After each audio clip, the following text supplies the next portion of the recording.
Mes chers élèves, les abonnés à ma chaîne Labo SVT, bienvenue à cette séance consacrée à la partie de l'immunité acquise, chapitre de l'immunité, programme de la 3e année collégiale internationale. Pour télécharger les animations utilisées dans cette séance, visitez le lien en dessous de la vidéo.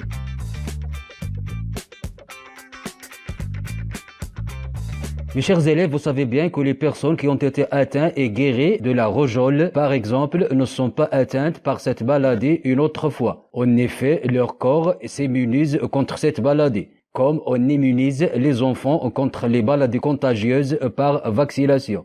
Mes chers élèves, il s'agit de l'immunité acquise lors du premier contact avec les microbes ou bien avec les vaccins. Alors, quels sont les moyens et les propriétés de l'immunité acquise? Pour répondre à ces questions, on va réaliser les activités suivantes.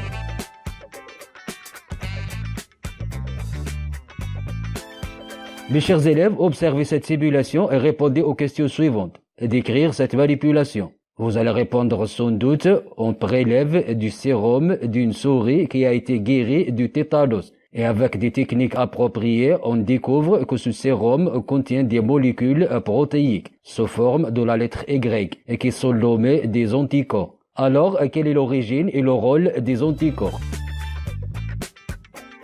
Mes chers élèves, analysez ce diagramme et répondez aux questions suivantes. Donnez un titre à ce diagramme. Décrire l'évolution du taux de la toxine tétanique et du taux des anticorps dans le sang. Interprétez ces résultats. Quel est le rôle des anticorps donc?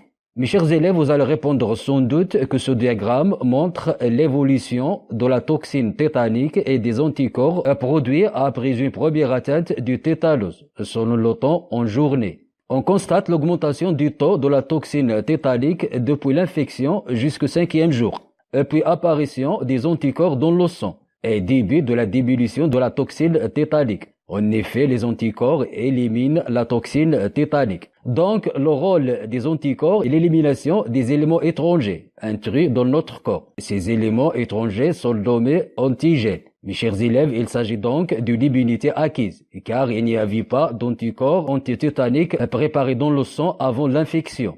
Alors, comment les anticorps éliminent les antigènes? Mes chers élèves, observez cette simulation et répondez aux questions suivantes. Et qui sont les plasmocytes et quel est leur rôle? Expliquez comment les antigènes sont éliminés par les anticorps. Vous allez répondre sans doute, les plasmocytes sont des globules blancs, nommés lymphocytes B, qui produisent les anticorps. Mes chers élèves, les anticorps se fixent sur les antigènes pour les agglutiner et former des complexes anticorps-antigènes. C'est l'agglutination.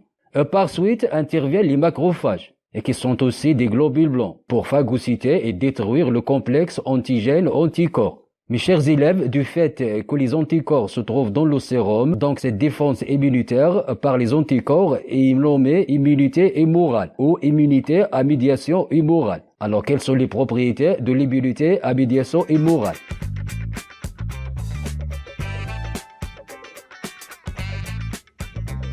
Mes chers élèves, analysez cette série d'expériences et répondez aux questions suivantes. Décrire chaque expérience. Quel est le résultat de chaque expérience? Comment expliquer ces résultats? Et quelles sont les propriétés de l'immunité immorale donc? Vous allez répondre sans doute. Dans la première expérience, on injecte la toxine tétanique à une souris 1. La souris 1 meurt après quelques jours atteinte du tétanos, car elle n'était pas immunisée auparavant contre la toxine tétanique. Dans la deuxième expérience, on injecte du sérum prélevé d'une souris et guérie du tétanos à une souris 2. Puis on injecte à cette souris 2 de la toxine tétanique. La souris 2 reste saine et n'est pas atteinte par le tétanos, car le sérum qu'on lui a injecté contient des anticorps antitétaniques. Dans la troisième expérience, on injecte à la souris 2 du sérum antitétanique. Puis on lui injecte de la toxine diphtérique. On constate la mort de cette souris atteinte de la diphtérie, car les anticorps sont spécifiques. Pour chaque antigène, le corps produit des anticorps spécifiques qui éliminent cet antigène. Mes chers élèves, pour mieux assimiler la notion de spécificité des anticorps, on réalise l'activité suivante. Vous êtes demandé de glisser chaque anticorps vers l'antigène spécifique. Mes chers élèves, comme conclusion, l'immunité humorale est acquise et spécifique. Dans cette activité, on va découvrir d'autres propriétés de l'immunité humorale. Mes chers élèves, analysez le diagramme suivant et répondez aux questions suivantes. Commentez ce diagramme. Comparez la réponse immunitaire primaire et la réponse immunitaire secondaire. Comment expliquez-vous ces variations? Et quelle est l'application médicale de cette propriété? Vous allez répondre sans doute, ce diagramme compare la réponse immunitaire primaire après la première infection par un antigène et la réponse secondaire après l'infection par le même antigène une deuxième fois. La réponse primaire est faible car il y a production d'une petite quantité des anticorps. Lente car cette production a pris du temps, presque une semaine. La réponse secondaire est forte car il y a production d'une grande quantité des anticorps.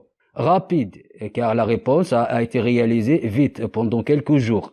Mes chers élèves, comme interprétation, lors de la première infection, il se forme une mémoire immunitaire. En médecine, le principe de la vaccination se base sur la mémoire immunitaire, comme on va découvrir dans la partie des moyens de soutien de l'immunité.